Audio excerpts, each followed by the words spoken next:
So another crazy weekend of Championship football has passed, which means it's time for my review for Matchday 28 of the Championship. A lot went on this weekend. We had some very dramatic results. We had Leeds United losing yet again. We had Brentford having the chance to close the gap, failed to do so. We had a lot in the Championship, some controversial red cards as well. I can't wait to discuss it all with you guys. As of a shout out, 2 of you managed to leave a correct prediction. Well done, Joshua Jones and Dark Knight 12. You both got 1 correct prediction.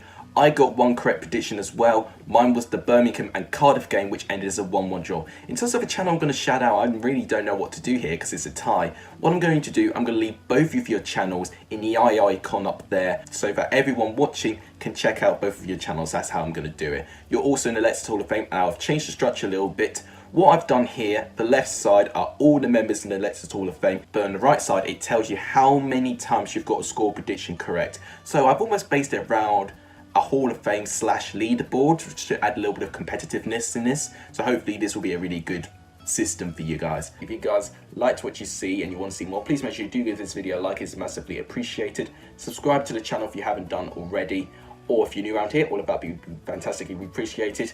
I release Championship content on the go, so if you want to see that, please do subscribe and share the channel to as many Championship fans as you can. We want to try and grow a community. I'm on 88 subscribers at the moment, so close to that elusive 100 subscriber mark. If you can get it to me as soon as you can, you guys will be absolutely legendary, like I say in my outro. But without any further ado, I'm rambling on here. Let's talk about what went on in Matchday 28 of the Championship. So we start off with Friday's game with Fulham beating Middlesbrough by 1-0, and it proved that Anthony Knockaert's early goal proved to be the only difference in that game. Fulham, I thought, looked really good, offered a load of intensity and attack. Middlesbrough's defending in this game looked really poor, and I think their fatigue did show. They did have 3 games in 6 days. It doesn't get better for them. They've got to play yet again on Tuesday against Birmingham, so their fixture schedule's completely packed at the moment. Luckily for them, they don't have to play in the weekend because they've obviously been knocked out of the FA Cup by Spurs. Joe Bryan was a really important contributor to the squad, and despite getting interest from the likes of Burnley, he came back into the squad and was very important and was involved in the first goal. He did very well to drive on the left side of the pitch, getting past DJ Spence, managing to square it to Anthony Knockaert to smash it home past Pears, and that made it 1-0 to Fulham. Fulham had other chances in this game as well. Adoma shot wide. Bobby Reed put a fantastic pass to Cavallero, fantastically weighted, but Cavallero couldn't do the easy part and he shot it way over the bar. It was a fantastic opportunity, and normally opportunities like that are bread and butter to him. The scoreline could have been worse for Middlesbrough. Dennis Odoi had a goal ruled out for offside. It was very static defending once again, failing to pick out Odoi. He only just got offside as he leant forward to try and win the header. But as I said, Middlesbrough really struggled to get into the game. They had their first shot on target in the 85th minute, which just goes to show how little they did to trouble Fulham. Middlesbrough were below par in this game, a little bit disappointed from their winning streak has come to an end now on 4 games now. They've got to hope that this doesn't signal a losing streak now. With Fulham, this puts them in a great position. They've overtaken their London rival Brentford to get 3rd place. Only 4 points behind Leeds now, so it was a really good weekend for Fulham. And speaking of Leeds, they lost in the early Saturday game against Queen's Park Rangers, also by 1-0. This game had everything, one of the most dramatic games I've seen in the Championship. It had missed penalties, red cards and controversial goals. We'll go for the controversial goal first. If this had VAR, it would not have been given. It shouldn't be given anyway due to the new handball rule. So what happened was Eze took a free kick. It ricocheted a little bit. It hit Wales' hand twice before he managed to shoot it past Garcia. The first time it hit his hand, it wasn't his fault. It just went from ball to hand. But the second time, he moved his hand to kind of beat the ball down and then shoot it down the net. Either way, even with the first time it hit his hand, with the new handball rule, that would not have counted. But if there was VAR, the referee could have had a chance to look at it back and rule it out. But obviously they don't have VAR in the Championship, so that goal was given. So Leeds were absolutely enraged when they didn't chalk off that goal. Leeds have grown frustrating. Patrick Bamford, he had plenty of opportunities in the game, and especially in the first half, he was practically put 1-on-1, but he shot it way over the bar. He had an opportunity in the second half where he put a header wide, and he was given his fantastic opportunity to prove the haters wrong a little bit when he won a penalty where Liam Kelly, making his first goalkeeping start for Queen's Park Rangers this season, fouled him, managing to win the penalty for Leeds. However, Patrick Bamford with a really poor penalty, Liam Kelly manages to save it. I think I saw a stat recently. In terms of shots and chances created, he's like first place out of all the strikers in the Championship. But in terms of shooting accuracy and goals, he's 20th place. So there's a huge gulf in terms of taking his chances. Would you believe that Liam Kelly only needs one more clean sheet to match the number of clean sheets that Joe Lumley has had for Queen's Park Rangers, and he's only made 1 star? Unbelievable, my Liam Kelly and Queen's Park Rangers in general. I thought Eze was fantastic. Him and brighter side Samuel were really good in the first half, putting Leeds under pressure and running forward at them. Leeds, despite having chances, Alioski having a chance, they couldn't really punch her through. And of course, the game ended quite ugly with Calvin Phillips getting a really poor tackle in on Jeff Cameron. He did a similar thing with Cameron last year, which got him a 4-month injury. Luckily for Cameron, looks like he's okay, but that got him a straight red and he got him sent off, and everything for Leeds just went horribly wrong. This is 2 games in a row now that Leeds have lost. They cannot afford to lose any more games because Fulham and Brentford will catch them soon. Despite Brentford not winning, but with Fulham winning, both of these sides will eventually catch Leeds. And Brentford actually play Leeds very, very soon at Griffin Park as well. And that was another game that really defined Leeds' fail to push for promotion. I wonder if Lightning will strike twice in this game. Then we had an unbelievable result going at Hillsborough. Sheffield Wednesday 0, Blackburn 5. Blackburn's best victory for nearly 2 decades, which is absolutely outstanding. I was barely alive when they last scored 5 goals. Armstrong did very, very well for the first goal, driving forward. He forced a great save from Dawson. It then got back to Armstrong, who then managed to head it to Lewis Holtby, who managed to finish the job, and that made it 1-0 to Blackburn. Minutes later, Sheffield Wednesday were put down to 10 men, where Travis managed to get the ball, but he got studs from Luongo. First 4, I thought it was a little bit harsh, but when I saw the replay and it close up, it was a very dangerous move for what Luongo did, and I do agree with the red card decision. And that ultimately decided Sheffield Wednesday's fate. They couldn't really adapt with going down to 10 men, and Blackburn were just completely ruthless. Every time they went forward, they looked like scoring. Downing began the second goal, a terrific pass for him to reach Yambe, who confidently skips past the Sheffield Wednesday defence. He gave it to Travis and it released a powerful strike, which it seems that Dawson managed to get a touch on. It hit the crossbar and then it came off Dawson's head and then it went through the net. So it's going to go down as a Dawson own goal. A very unfortunate own goal for him. He couldn't really do anything about that. With having Luongo gone, they couldn't really create anything in terms of their build-up play. And every time they tried and string a few passes, they got intercepted or dispossessed. And that is how Blackburn was so ruthless. For the third goal, Rothwell got the ball back, gave it to Armstrong, who managed to narrowly get it to Holtby, which somehow from about 2 yards, he only just managed to poke through the net, and that made it 3-0 to Blackburn. But Gary Monkey made a few changes in the second half. He made a double substitution. He also changed the formation from 4-1-4-1 to 4-3-1-2, just so the defenders could have a little bit more protection, but also keep the likes of Reach and Winnell up top to make sure that they can try and score if they have the odd chance. That didn't work. 3 minutes later, Downing put in another fantastic delivery, which met the captain Nenningham to head the ball in, and that made it 4-0, and by then it was game over. Blackburn even had enough time to round off a fifth, Rankin Costello doing very, very well to supply a great pass to Sam Gallagher, who ran past 2 defenders and smashed it past Dawson. That made it 5-0. Sheffield Wednesday have had really poor form at home, losing their last 3 home games. They need to fix their home form as soon as they can. They've dropped off the pace a little bit in terms of the playoffs. They are 3 points below the playoffs at the moment. So it's not the end of the world for Sheffield Wednesday, but they prefer that they get a result against Blackburn. However, with Blackburn, they did very, very well to try and invite themselves back into the race for the playoffs. They're not that far away. But it's a great victory for Blackburn and for Tony Mowbray. It was a very good day for the January transfers in the Liberty Stadium because Swansea won by 2-1. The first January transfer that had a little bit of joy was from Wigan with Kieran Dow. He supplied an assist for the first goal for Nathan Byrne. Robinson does very, very well in the left-hand side, picking up a great pass for Kieran Dow. He squared it to Byrne and managed to shoot it past Woodman. That made it 1-0 to Wigan. However, Wigan's habit all season is leading, but then conceding that lead and not managing to hold it on.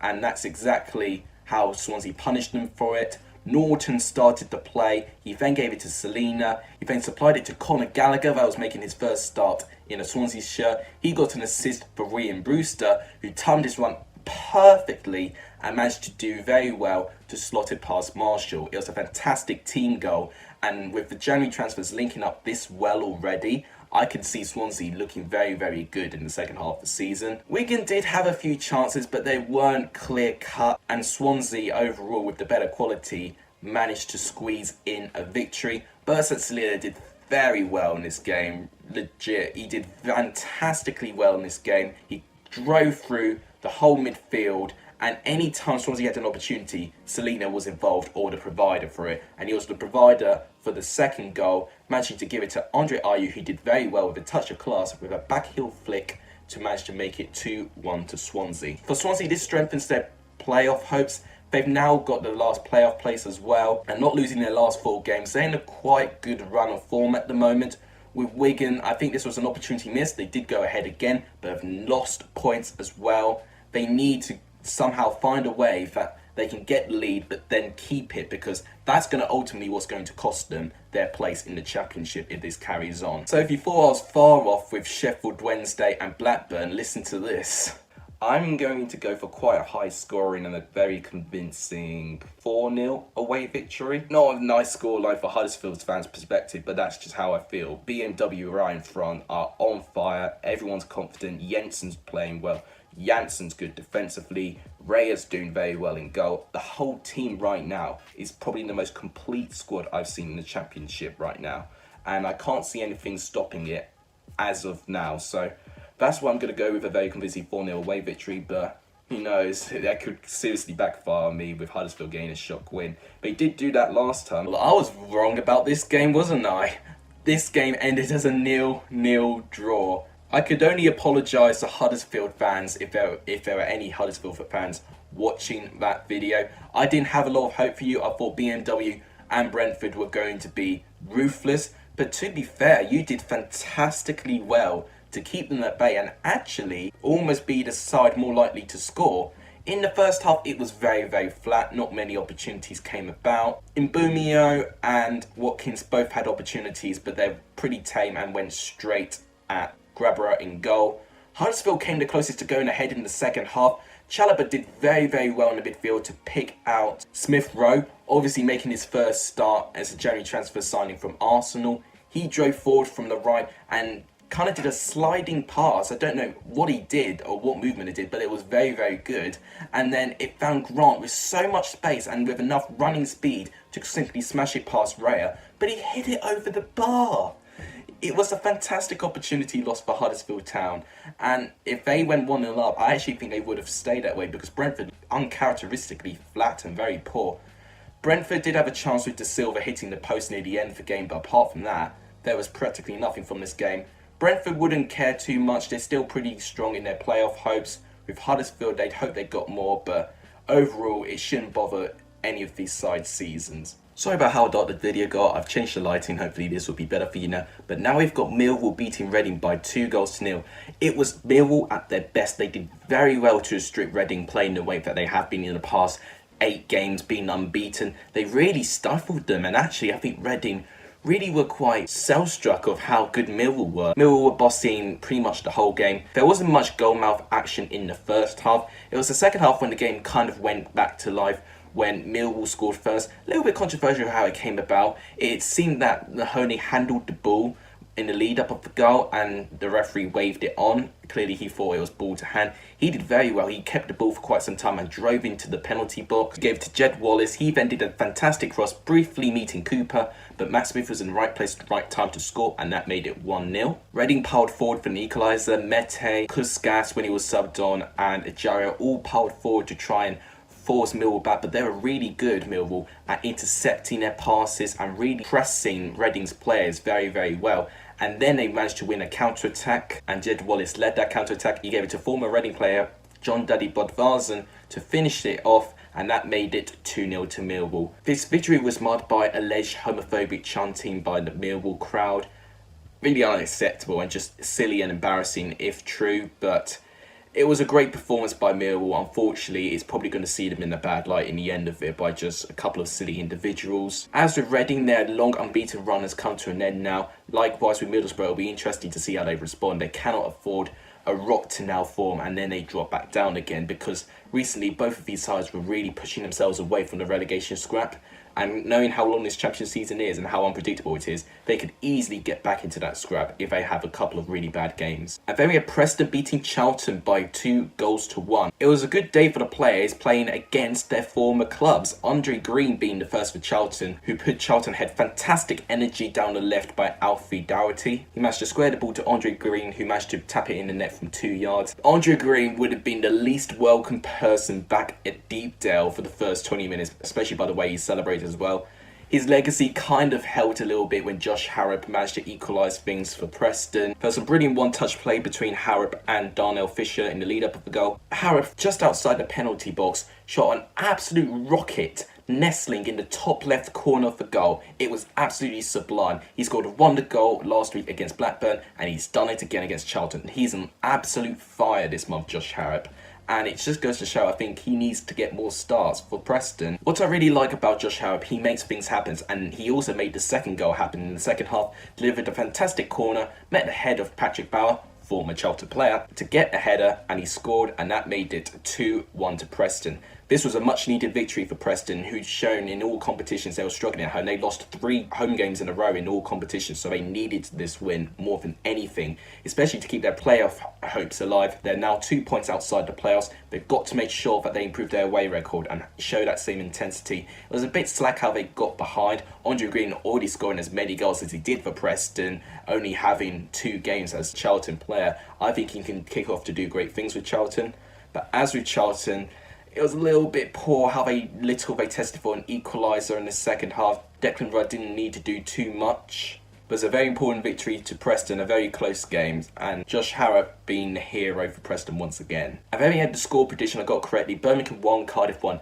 This was a game of 2 halves. Birmingham bossed the first half completely, going ahead only 4 minutes in with Jude Bellingham managing to score. Crowley delivered a really good corner, it met Bella, and then he got a slight touch to meet to Bellingham, who just had to tap in from 2 yards, and that made it 1-0. Birmingham continued to apply the pressure with Bella hitting the crossbar in the first half as well. Also, Bellingham had another chance for Birmingham, but his effort was very well saved by Smithies in Cardiff's goal. But Birmingham were punished by not taking their chances because Cardiff grew into it and really bossed the second half, and it only took 12 minutes into the second half for Cardiff to equalise from another corner. Marlon Pack delivering it this time, and Lee Tomlin managed to get a header on it, and that made it 1-1. And Cardiff were in the ascendancy from that goal. Lee Tomlin hit the crossbar. Having said that, Jukovic had a really good chance to win it with having a fantastic shot, but Smithies made a terrific diving save to keep it out. And I think 1-1 was the fairest result, and as I said, a game of 2 halves. Birmingham should have taken their chances. Cardiff did well to get back into this following how poor they were in the first half. They had a great response and probably should have won a game in the end with the chances they had. But they share the points. Cardiff I don't see being in the playoff picture. They're 6 points below the playoffs as it stands. And then we saw Bristol City picking up a dramatic 1-0 home victory against Barnsley. It was a game full of chances, first notably Bristol City. From a corner, it seemed that Brown tried to clear a corner, but he seemed to head it onto his own post. A little bit fortunate for him for that didn't go in. For Barnsley, they had a great chance. Chaplin struck a fantastic volley. He did everything right, but Vyman did a fantastic clearance off the line. Bentley helped as well. Both of them managed to keep the ball out, and Barnsley should have been ahead because it was a fantastically struck volley by Chaplin. Barnsley were terrific for a lot of this game actually. In fact, their build-up play has dramatically improved from how it was under Daniel Stendel. They're playing with confidence. There's a few more intricacies in terms of their passing. They tend to switch up the play as well, trying to get all wings involved now as well. They're moving the ball around more and dragging players out of position, and that's exactly what I wanted Barnsley to do. In the second half, the brilliant chances continued. Barnsley most notably this time. Morat drove forward, he then gave it to Chaplin, who then managed to poke it to Thomas with about 5 yards out with an open goal, and he missed. It was a gaping miss. It was unbelievable how Thomas managed to miss that. Ritzmaier also had another chance to score his first goal for Barnsley. He had a lot of time and space, but his shot hit the crossbar. As the game went on, I thought it was going to be quite an entertaining 0-0 draw, but Bristol City had to prove me wrong, which I don't think were great in this game, but they weren't at their worst. They weren't completely rolling over for Barnsley. They kept defensively tight a little bit, and I think they were a little bit fortunate that Barnsley were quite wasteful with their chances, but Bristol City made their chance count. De Silva did very, very well on the left side, managed to loop a great ball. Nicholas Eliasson, who's been gaining interest, did a great touch and then shot it past Hollins in the Barnsley goal, and that made it 1-0 Bristol City in the 87th minute. It was absolutely smash and grab, but in the end, you have to grind out a result even if you're not playing well, and that's exactly what Bristol City did, and that's what I've been wanting to see from them. All of a sudden, it now looks like their playoff hopes may have just restored. They're only 1 point outside the playoffs now, so they have every opportunity, if they can have a good run of form, to try and get into that playoffs at the end of the season. With Barnsley, they're only 1 point off safety. It depends how the West Brom and Stoke game will go. I feel with the chances that Barnsley probably should have taken something from this game. They cannot let their heads down on this. They have shown similarities to how they were under Daniel Sturridge, being so wasteful in their opportunities. But I have to say their overall play is much better, and I will say I think Barnsley will be fine if they continue like this. And for our penultimate game to go through, we saw Derby beating Hull City by 1-0. Obviously, the biggest news coming out of Derby, it looks like they're going to get a points deduction by breaching spending rules of financial fair play. And Bielik, common player in Derby's team, is now got an injury and he'll be out for the rest of the season. So it was a really tough week for Derby, and they let the football do the talking, and they had a terrific response on the pitch, let me tell you. It was a game low in quality, not many chances. Hull probably had the best chance in the first half. Jared Bowen gained a lot of space and actually had a great touch, but he had a very clean shot, but it was wide at the post. Knight also had a chance for Derby, but his shot was quite tame. It went straight at George Long in goal. It was not until the second half until we got a goal. It was a fantastic corner delivered by Tom Lawrence, and then Matt Clark managed to run forward and header it, and that managed to get past George Long, and that made it 1-0 to Derby. Disappointing defending on Hull's part. They were quite static. They weren't really noticing the run of Matt Clark. He was also pivotal to Derby's win, as he also managed to provide a block to Herbie Kane trying to get an equaliser for Hull City as well. So Matt Clark was on absolute fire in this game. He was so determined to keep Derby winning and for their clean sheet as well. Both sides weren't great, especially Hull. Hull were very, very flat, and Bowen and Grzycki, I think, were kept quite quiet. And as I said, with Bowen having that one opportunity, that was the only notable opportunity I could really think that Bowen had on the game. Derby not being great either, but they are starting to get results now, which is more important. I think Derby now are the most informed team in the Championship following the recent defeats of Reading and Middlesbrough. They need to make sure they keep this good form going for as long as possible. Because would you believe it, both of these sides are now only 2 points apart from each other, which if you were to say that would be happening in this stage, I would not have believed you, because Hull were on absolute fire. But if Derby did not have these financial fair play restrictions, I'd say Derby could potentially have a chance to try and sneak into the top 12, or maybe even to the top 6 if they win more games rather than drawing them. Because I genuinely think Wayne Rooney and some of their transfers has really put a positive effect onto this squad. It's just a shame for Derby's perspective. As with Hull, quite a disappointing performance. We're just going to have to wait and see what happens with Hull, because they're quite an inconsistent side. You could well see that they have a terrific performance next game. If it's another poor performance next game, Grant McCann will need to change something. Finally, for Sunday's game, we had Nottingham Forest beat Luton Town by 3-1. Now, I would not have thought that would have been the scoreline for what I saw in the first half, because Luton at the start were terrific. They really put Nottingham Forest under pressure. They would play like their lives depended on it, because they do. They really needed these 3 points, and they got their rewards for it, for their fantastic start. Dan Potts did very, very well on the left-hand side, delivering a smart finish for Harry Cornick to smash it past Bryce Samba, and that made it 1-0 to the away side. And actually, for defending-wise, they did quite well. Unfortunately, there's Simon Sluga in goal, who's now made 5 errors leading to goal, only Joe Lumley having more errors leading to goal. Joe Lumley hit a pretty tame shot which just squirmed under Sluga, and that made it 1-1, and I think that really shot Luton in the heart. Despite trying to have a few chances to get back into it, they just never looked like that they were going to get past Bryce Samba again. And in the second half, Nottingham Forest cranked up the pressure and made Luton pay for not taking their chances in the first half. Joe Lolly was absolutely terrific. Lolly kept the ball very, very well and did an absolute strike, nestling in the top left corner. Sluga couldn't do anything about that one. His shot was full of power. He almost went through the net before Sluga even realised it. The technique on that shot was absolutely sublime, and that got Nottingham Forest ahead. And since then, they were in ascendancy, and Luton just really struggled to try and string a few passes into the midfield. Nottingham Forest applied the pressure, and Luton crumbled, and I think it's that lack of experience in this level that's really costing. Nottingham Forest managed to increase their lead from a penalty. It was from a free kick, and it was conceded by Sonny Bradley for handball. A little bit harsh how the penalty came about, but I do agree with the decision. He did move his elbow to try and block the shot. Lewis Grabban stepped up to take the penalty. I think it would have been Joe Lolly stepping up if he was still on the pitch. He was substituted. Probably inside he'd be a little bit frustrated how he was subbed off before they had that penalty. But oh well. Lewis Grabban managed to step up and he scored his 15th goal of the season, sending Sluga the wrong way, and that made it 3-1. Nottingham Forest have really strengthened their position for their playoff challenge. They've got game in hand for the rest of the sides of the top 6 as well. If they win that game in hand, they get to third, only 2 points behind Leeds as well. So in terms of the top 2, they've got to really step up their form. As of Luton, a stat that's not going to please them, they are on track to concede the most goals ever in the championship season, and they could be the first side in the championship to concede over 100 goals from an entire season. Rotherham from 2 years ago in the 2016-17 season currently hold that world record. They were very poor in that season, by the way, getting really low points total.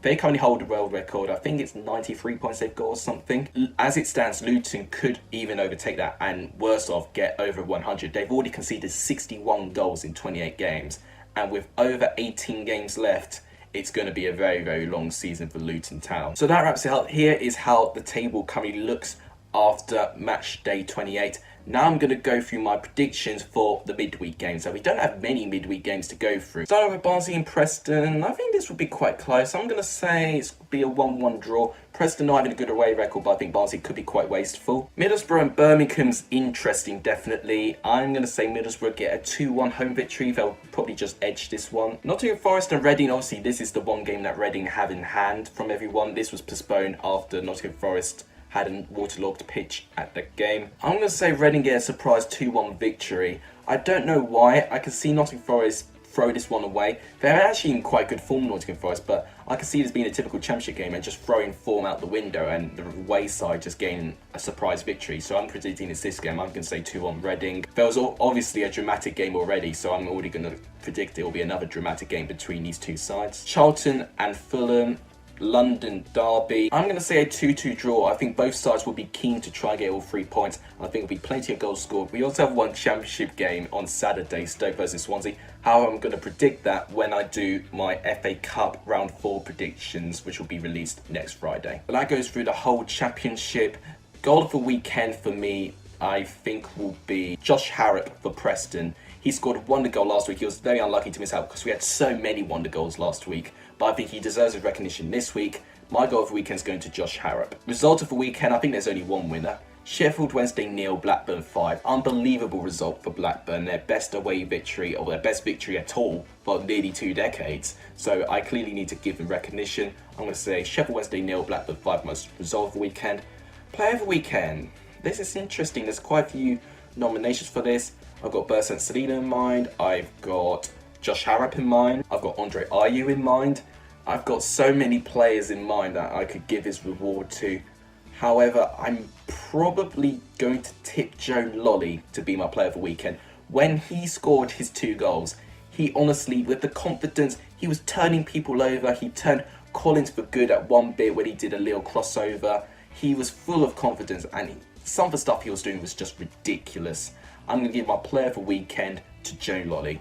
But I think that wraps it up for today's video. As always, I say the same thing. If you like what you see and you want to see more championship content, please make sure you can give this video a like. It is massively appreciated. Share the channel to as many championship fans as you can. We're on 88 subscribers at the moment. It will be so nice to hit that elusive 100 subscriber mark as soon as we can. If we do somehow hit it as soon as we can, you guys are legendary, like I say in my outro. And please subscribe to the channel if you haven't done, or if you're new around here, all of that would be terrifically appreciated. Like I say all the time as well, if there's anything you want to ask me in football that I've not necessarily covered in this video, you can always leave me football ideas in the comments down below, or you can send me a question on Twitter. My Twitter is in the description down below. If you want any sort of way to contact me, that's the place to go to. You could also get updates for when I'm uploading, etc., in case you are ever wondering. So if you want to know that, you could always follow my Twitter. But that wraps it up. Thank you guys so much for watching. You guys are legendary if you saw the end of this video. And as always, take care.